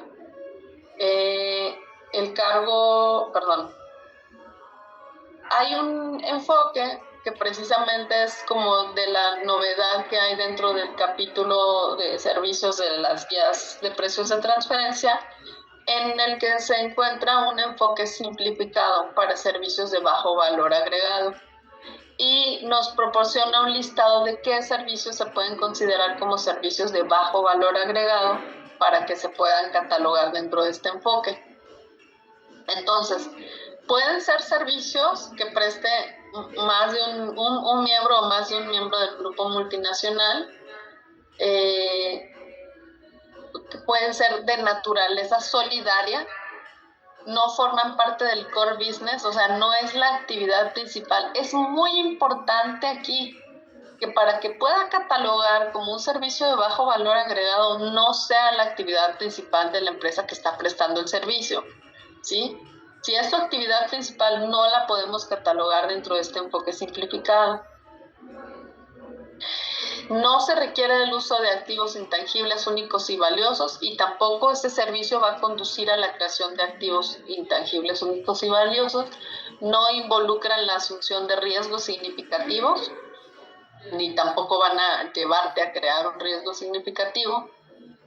Entonces aquí te da una lista de los que no pueden ser catalogados dentro de los servicios de bajo valor agregado. Entonces aquí dice los que es el core business del negocio, servicios de investigación y desarrollo, fabricación y producción, actividades de compra relacionadas con materia prima, materiales, actividades de ventas, marketing y distribución, transacciones financieras, extracción, exploración o procesamiento de recursos naturales, seguros y reaseguros y servicios de alta dirección. Entonces, los que no estén en esa lista, sí los podríamos catalogar dentro de los servicios de bajo valor, pero habría que, obviamente, hacer los cuestionamientos para ver si efectivamente es un servicio de bajo valor. Y que, en resumen, ¿cómo sería la mecánica de cálculo? Todos los costos y gastos asociados con la prestación de ese servicio, más un 5% de margen de utilidad, se consideraría que es una contraprestación que cumple con el principio de plena competencia por ser un servicio de bajo valor agregado. Entonces, ¿qué es lo que ustedes como analistas tienen que hacer? Bueno, primero identificar el benefit test. Ok, si pasó la prueba del beneficio, ok, es un servicio, se puede considerar que haya un cargo intercompañía. Enseguida que ya pasó el benefit test, ok, ¿es un servicio de bajo valor agregado o un servicio de valor agregado? Si es un servicio de bajo valor agregado, voy a revisar la lista para ver si cae dentro de esa lista o no cae dentro de esta lista. Entonces, una vez que paso esa lista, vamos a ver el cálculo de la contraprestación con el enfoque simplificado para los servicios de bajo valor, que son costos y gastos más un 5%, y que tengo que tener toda la documentación de soporte de sobre qué base calculé ese 5%, ¿sí? Una vez que ya tengo todo eso, esa transacción pues se puede considerar que ya cumple con los lineamientos en materia de precios de transferencia. No tendría que hacer en ese caso un análisis de comparabilidad, porque esto es una especie de safe harbor. Entonces, un safe harbor es un puerto seguro, es un safe harbor. Lo que te dice es que si tú aplicas ese porcentaje, conforme a lo que dicen las guías, no tendrían que cuestionarte por qué lo aplicaste, porque es algo que ya está establecido en la guía, ¿sí? Entonces, si son servicios efectivamente proporcionados, le generan valor, ok, pasamos la prueba del beneficio, pasamos a que es un servicio de bajo o de alto valor. Si es un servicio de bajo, entonces podemos utilizar el enfoque simplificado de costos y gastos más 5% y tengo que tener toda mi documentación de soporte.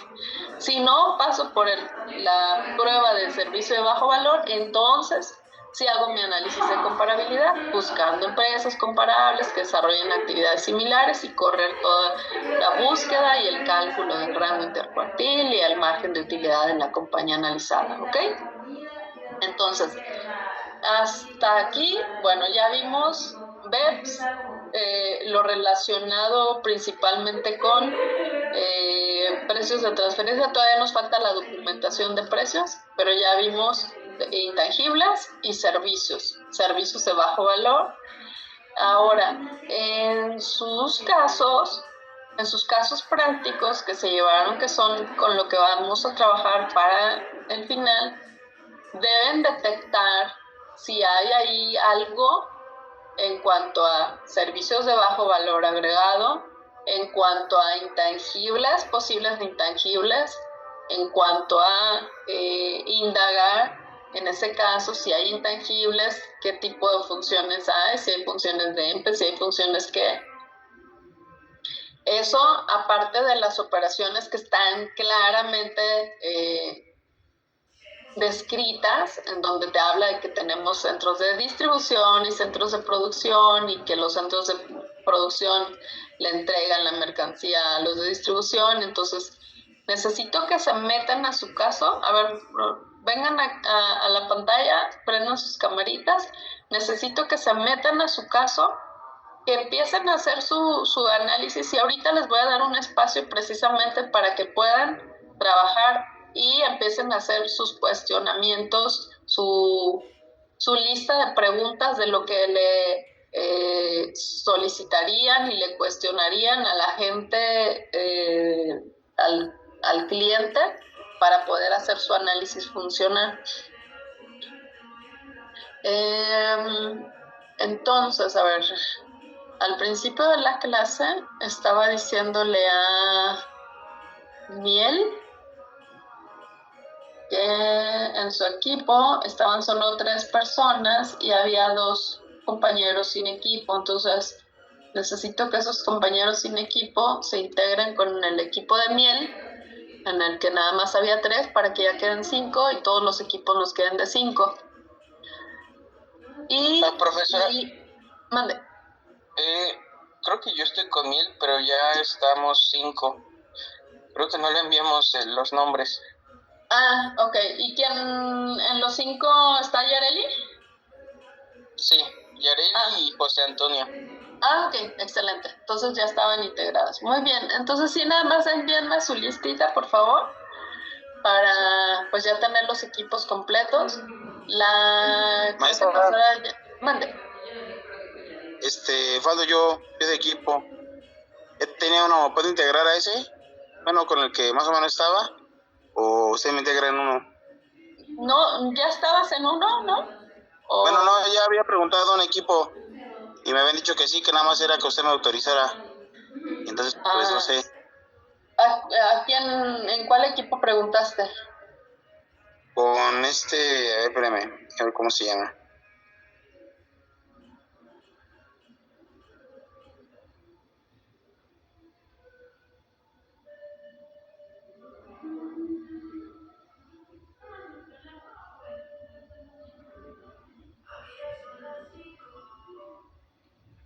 Porque ahorita lo que voy a hacer es que ahorita voy a abrir las salas, pero ya los voy a poner con sus equipos. Ya ahorita ya no vamos a estar en salas aleatorias, entonces voy a cerrar las salas y abrir nuevas.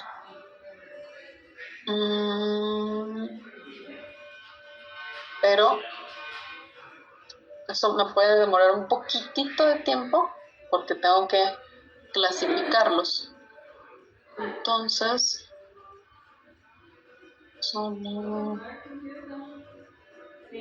pero nada más lo que aquí, ok, ya me mandaron aquí.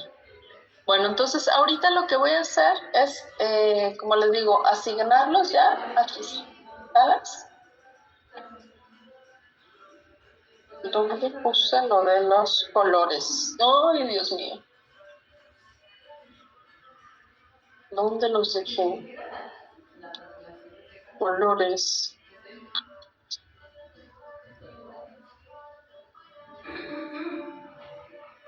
Ay, Dios. A ver, mejor me dicen el color que les puso a cada quien, para no perder el tiempo, para hacerles sus alas. Sí, en la ruleta. Número 1, número y color que les tocó. Nosotros somos el 1 y el verde. Ok.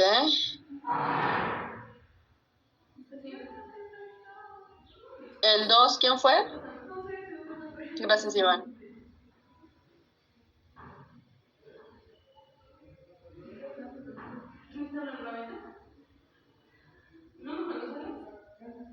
¿Quién es el 2?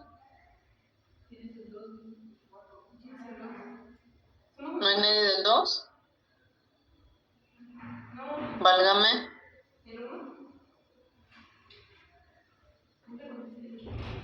Bueno, ¿quién es el 3?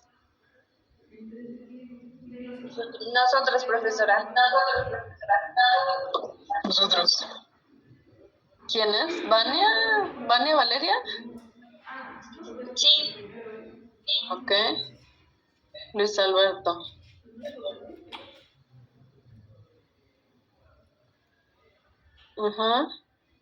¿Y qué color eran? ¿Se acuerdan? Es rojo. Ok, gracias. El 4 fue el de Sam, ¿verdad? Sí. No me acuerdo qué color fue. Ok. Y el 3 fue el otro. Ok. Bueno, entonces, ahorita lo que voy a hacer es que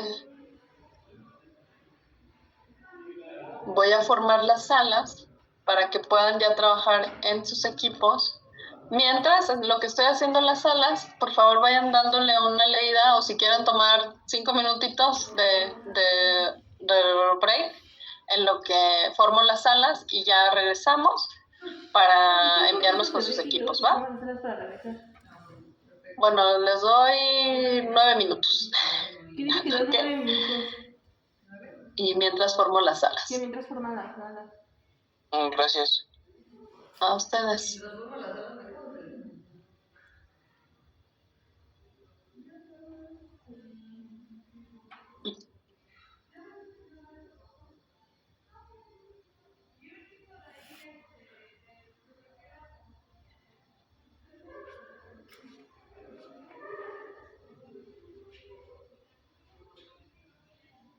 ¿Cómo se va a roto el video? Y te hago una pregunta. ¿A ti normalmente te gustan, o sea, los niños que te dan cuenta más grande por tu edad o que sean baby? Pero ese año no se ocupa. Más grande que aparece, ¿no? Y pero de siempre hay una persona hasta el asilo y una hasta cuna. Ya tenemos unos en la cuna. Hasta la que estás en medio. Pero pues ya sí. Pues eres todo mi hijo de hecho. Tengo una edad. Sí, creo que sí. De mí. Pero creo que no para baby. Como les dirían. A ver, ¿qué quieras? ¿Qué? Baby. Es como que voy a mejorar. Aquí está.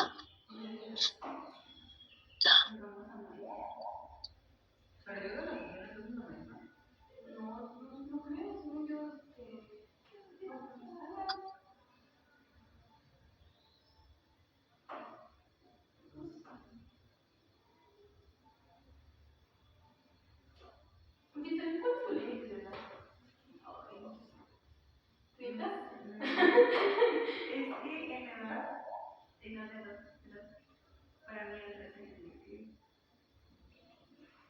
allá no sé, la verdad, o sea, no es como que puedo trabajar con una derecha que diga, uff. Pero, o sea, te lo normalmente nunca se han olvidado 1, 2, 3 años, pero sí, parece un grupo de se te parece a un grupo de es un o sea, como 18 de edad. Realmente no, menores no me Sana.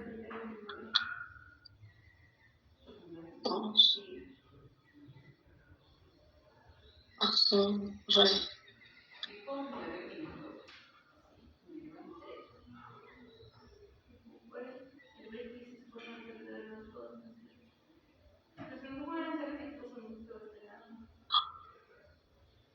Sana. Tres. Rojo.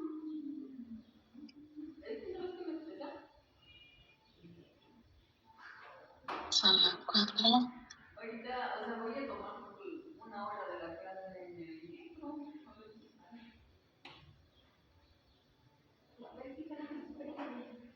Azul. Bien. Ok. Consignar.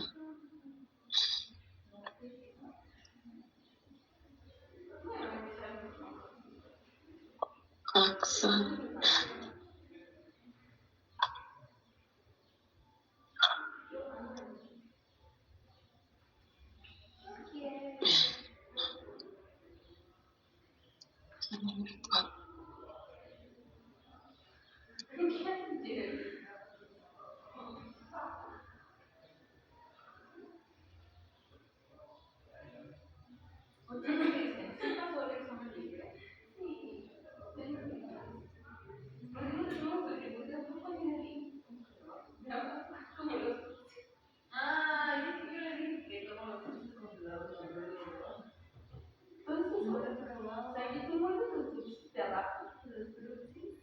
Congelaron trabajo.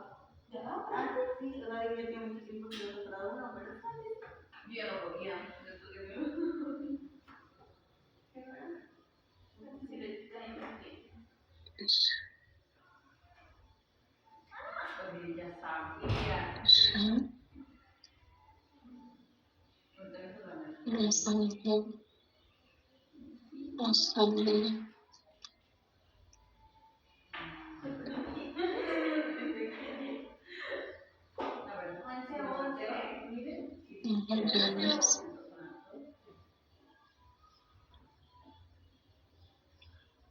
Sí, ya decía yo, ahorita lo explicaré.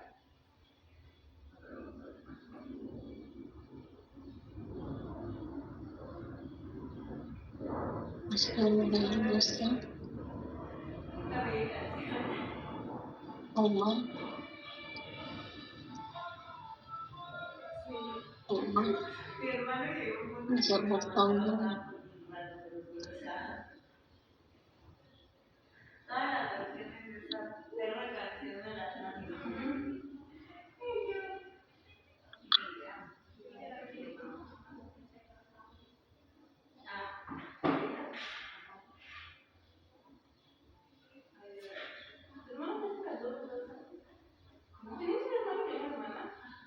Ah, eso sí, claro, mira, estábamos en el texto.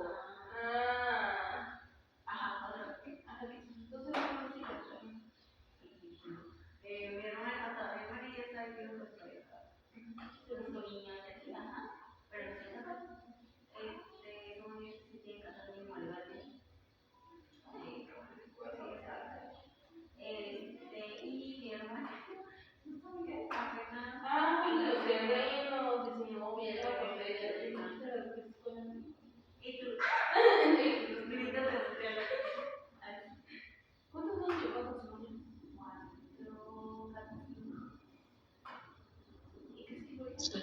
4. Y luego, o sea, normalmente mi hermana y yo hablamos bien ahorita. De repente lo hay días en los que todavía lo ves como misterio, ¿qué pasa? Mi mamá no deja que un poco bajo. Ay, ¿por qué no te lo subo? Si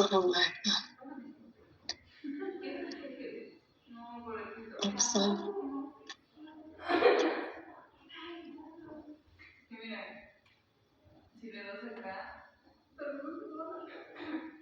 mi número conocido su número. En el hospital, cuando él estaba haciendo su internado, no fue en la ella cumplió la estaba haciendo igual su algo así en ese hospital. Entonces le tenía que mandar la receta como de las alimenticias que ella daba a los pacientes, se las daban a los médicos para que supieran cómo era la alimentación. Entonces luego le tocaba que lo recibiera Saúl y decía muy problema Saúl doctor.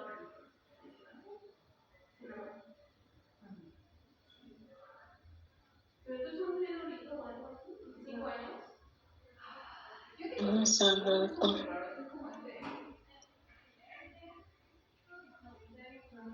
Pero bueno, hay un poco de amigo, o pues también, Luis. Ay, es como, y también era porque la mejor vida de tu vida. O sea, no terminando por algo de la relación, y de eso no lo hice como dinero más tiempo, como que no entró sobre todo una vez, donde su amiga no quería hacerlo sentir mal a él, y además a las 2 semanas de que terminaron una vez con el otro, y conocer la alimentación. Ay, no. Y a los 2 meses, estaba saliendo con ella, de la nada me preguntó a la niña que si ella conmigo que hubiera su novia, y yo le dije, la verdad es que es cuestionable, porque ay, no sé, si me gusta, no sé qué, pero es también lo que hizo, y como que no fue todavía, como que no voy directo a Twitter, y dije, ¿cómo no? Pues te doy un tiempo. O sea, estaba con la chica cuando yo ni siquiera era novia, pero 22 meses, como que está.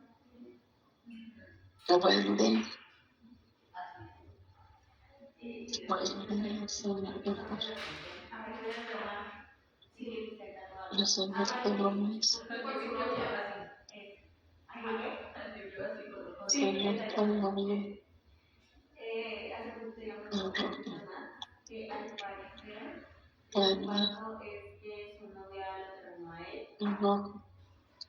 y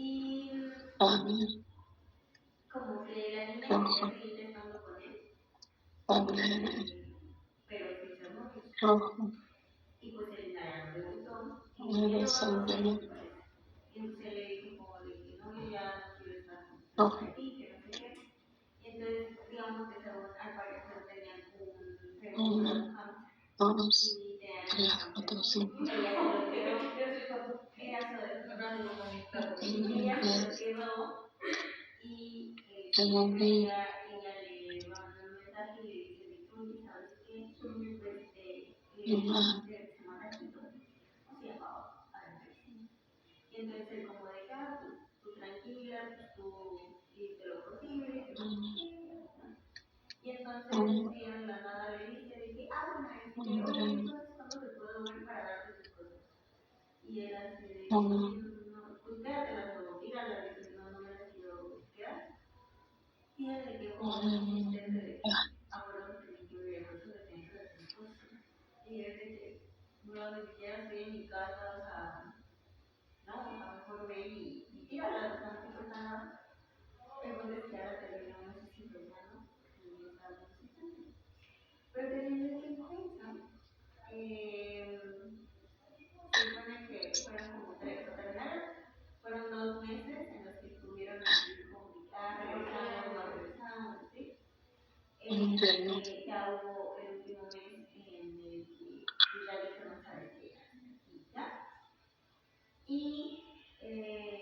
yo me hablo pocas semanas fue cuando se una niña de conta con la que sí, que en la que se puso a llegar, o sea, pero después de 2 meses, yo soy la única que está aquí como poste mirando. Oye, pero eso está mal, ¿no? Sí. El punto es que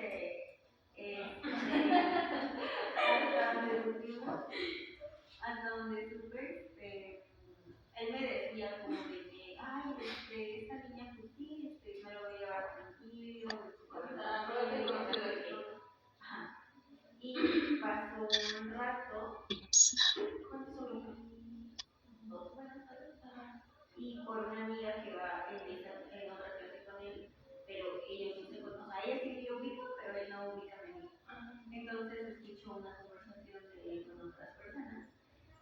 personas me preguntaron por esta chica de cosas.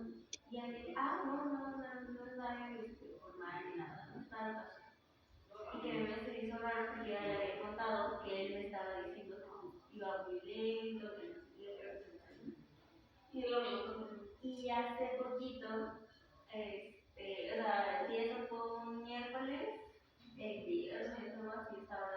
Bueno, voy a abrir las salas y ya se van a ir vinculando con sus equipos. Los que sigan quedando afuera, ahorita los direcciono, ¿ok? Y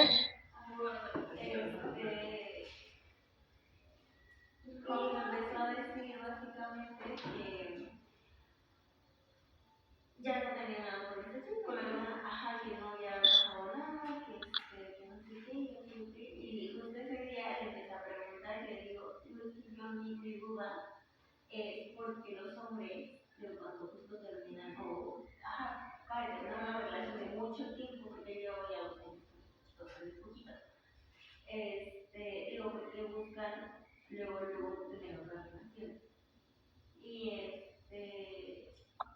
obviamente no se lo dije así como de, ¿qué buscas tú una relación? ¿No? Hoy pues no lo de varios, pero no. Y ya básicamente empezó a decir que es que no sé si influye que seas como la persona a la que termina y sea como de que... Bueno, sí, a ver, yo también lo terminaron a él. Ajá, mi hermano también lo terminó. O sea, ¿siguen dolidos? Ajá. Yo siento que justo que a mi hermano lo terminaron.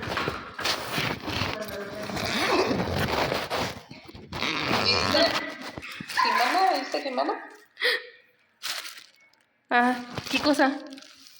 Sí. Dice. Sí, profesora.